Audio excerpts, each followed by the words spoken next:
Welcome back everyone. Today I'm going to be talking about 16 accessories you really want for your Sony A7 III. Let's get started. I would recommend getting micro SD cards. They cost less, they work in more devices, and they are just as stable as regular SD cards. I've never had a problem with them. I wouldn't recommend these Samsung, like this Micro Center Premium 256 gigabytes. These Samsungs that I'm working with are 128. That's the only reason why I'm not recommending them. But these, if I were to get new, I would get these Micro Center 256 gigabyte. They cost only $7 more than what I paid for the Samsungs. They are V30 cards. So if you see here, they're video class 30, and that's gonna be your bottleneck, which is video. It's a constant throughput rather than these fast burst speeds. These fast burst speeds don't matter as much as the V30. So just search for 256 gigabyte V30, and I would just use this micro SD. It's made by Inland. I have Inland products and they work fine. Next up on the list is this UURig selfie vlog mirror, and the reason why I recommend this is because you can see yourself if you're vlogging, but sometimes if you're not even vlogging, you just want to see the rear of your screen when you're in front of the camera. So for me, if I'm in front of the camera, I may be using this to do product photos, and it's just so much more convenient that I can just look through the mirror to see what the screen is pointed at. And then I can adjust my zoom or move my tripod. So it's just that much more convenient. It has 3 cold shoe mounts, and it requires no batteries. You can find these on eBay, $8.78, including shipping. So if you don't need it right away, I would suggest just ordering it and waiting it out. Next on the list would be a screen protector. You can either buy these on Amazon for around $6. You can get 3 of them. But in my case, I didn't use this. This is spare I got for another camera. I'm not sure if it actually might fit this camera, but I don't use this particular one. Instead, I had a phone screen protector that I just cut and fit through here. It's really ugly because I've used it for a long time and it got loose. So what happens is that this camera doesn't have an articulating screen, so it doesn't fold and protect itself. And this screen has been scratched up before. And so this just saves you the trouble when you remove and sell. It looks bad now, but you can't really see when the screen is on. You can find it here on Amazon. It's only $6.59. Next up is the Peak Design leash. This is my favorite camera straps if I'm ever using camera straps. I don't tend to use it very often, but it is very convenient. It's lightweight, small, packs up small, and it gives you these really nice anchors. I do recommend the Peak Design ones. At minimum, if you don't use a strap, use a wrist strap. This is how I keep it minimal. 95% of the time, this is all I have. You can see how I created my own with this diamond knot, and links will be provided. The Peak Design goes for $39.95 off of Amazon. Next up is the rocket blower. I would recommend the G Auto's rocket blower. I've had this for like 15 years. It works good then, it works good now. It keeps your sensor clean. Very simple. $16.99 on Amazon. Next up, I highly recommend this Bluetooth remote, the RMT-P1BT for Sony. There's nothing quite like this in any other brands, and this is why you want to use this Bluetooth remote rather than something else that uses infrared or dongle Wi-Fi system. It's because this thing is Bluetooth, there's no wires, and it pairs like immediately, and I'll show you right now how it pairs. Okay, so this camera is already paired with it. When I turn on the camera, I turn on the remote, and I'm ready. That's all there is. It's so simple. You just saw that in real time, how fast it is to use this remote. There's an extra C1 button, there's an AF on button. You can program movies and still modes, zoom and focus. That's for these plus and minus. And there's one extra thing about it. This light will turn red if you're in movie mode and you hit record. Guess what? It becomes a tally light. How awesome is that? So you know you're recording just by looking at this light. So here it is. Once again, it's the RMT-P1BT. I really like it. It's what sets Sony apart from the other brands. I don't know of Canon, Panasonic, or Nikon that has anything like this, and I can't state how convenient this is and how quick it is to set up. If you're doing like photos just on a whim, impromptu, and you want a really fast setup, dang, this remote is so convenient. It surely beats turning on your phone, connecting to the app, getting all set up.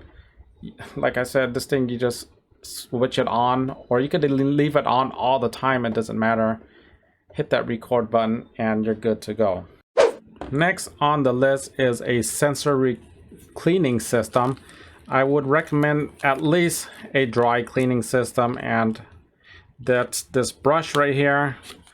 The way this thing works, you need the rocket blower. You blow on the bristles, it creates electrostatic, and you just brush away any problems you have on your sensor. It's really soft, and that's how it works. Do be careful. Do not touch this or try to clean it. Just rocket blower will clean it and produce the static is needed to pick up items on your sensor. And here it is. Costs $19.95 on Amazon. Next up is the Spectacular Rode Video Micro. I found this laying around somewhere. I can't remember where I got this little head for it, but it doesn't come with this. It comes with something. It comes with a big dead cat. It's very big. I don't like the size of it. I have just this little thing on it. It keeps the size down much lower, and it's a microphone. Gives you much better quality audio than you get straight from camera. It has this Ricody mounting system so that it doesn't make noise. And yeah, it's just the cable is high quality, the microphone is high quality. Mine is beat up like heck, but it does the job. So this is the bare basics one I would recommend. It does not require batteries.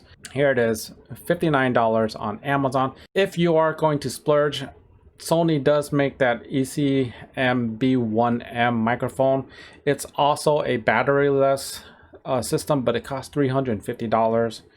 It uses the multifunction plug on your hot shoe. If I had the money, I would really get that one. It's a much cleaner design, no wires, and it offers a lot more functionality.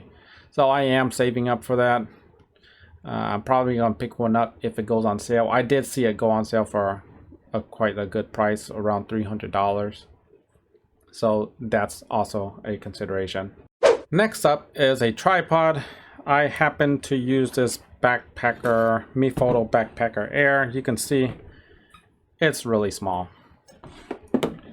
And it extends to 59 inches, weighs in around 2 pounds. The price has gone up. It's kind of harder to find it.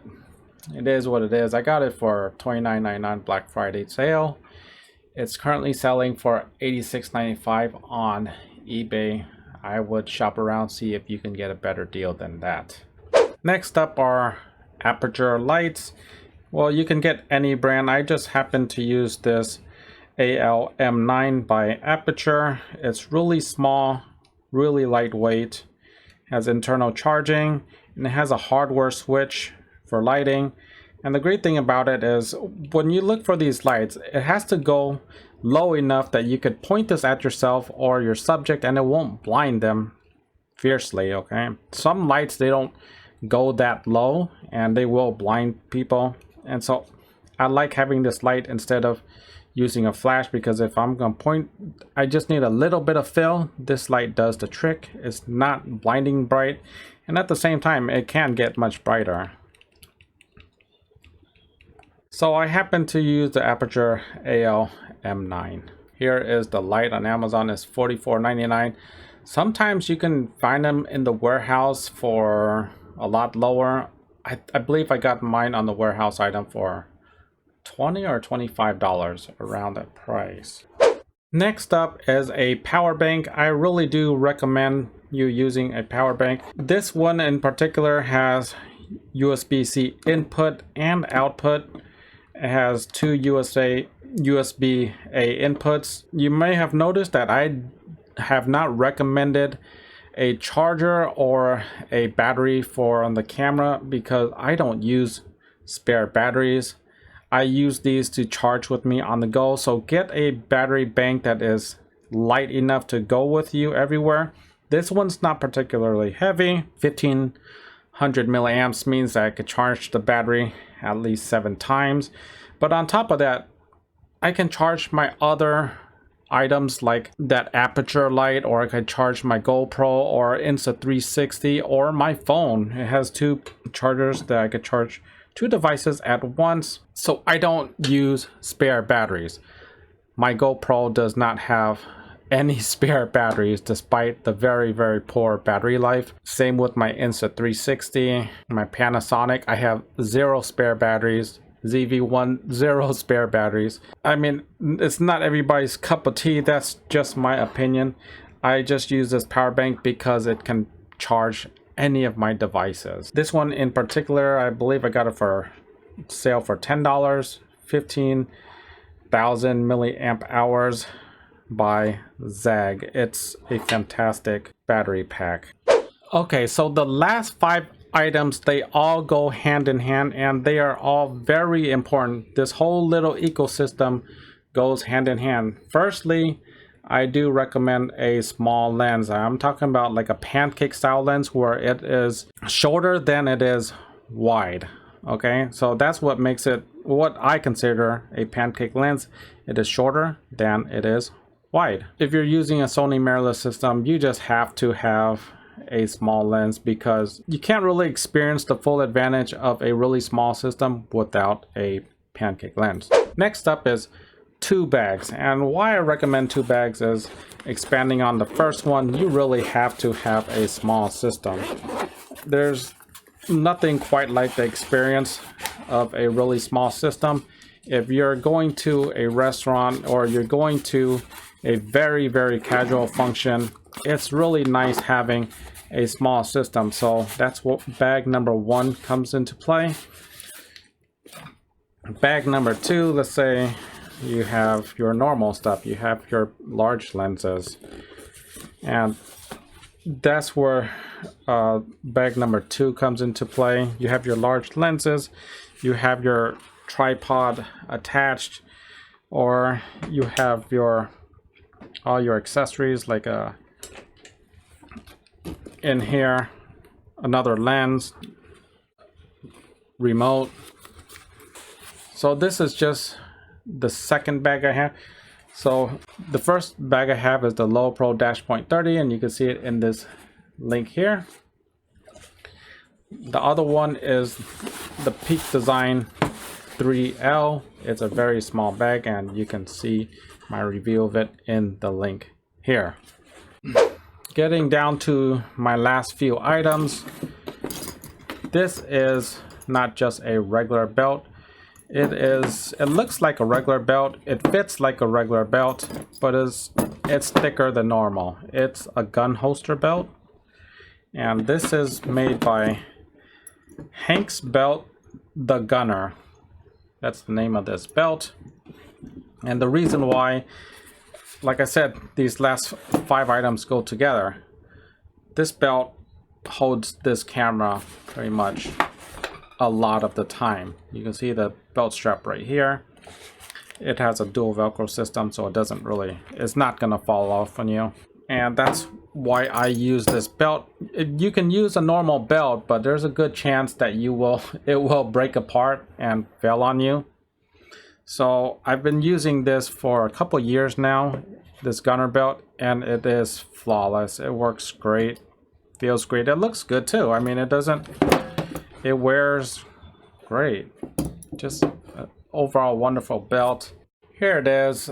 This is not the exact belt I have, but since I couldn't find it, but it's made by Hank's Belt, and I believe they go on sale once in a while. I got mine for $50. I got it a little bit bigger than my waist. I have like a 32 or 34 waist, but I got a size 36 belt and it worked fine.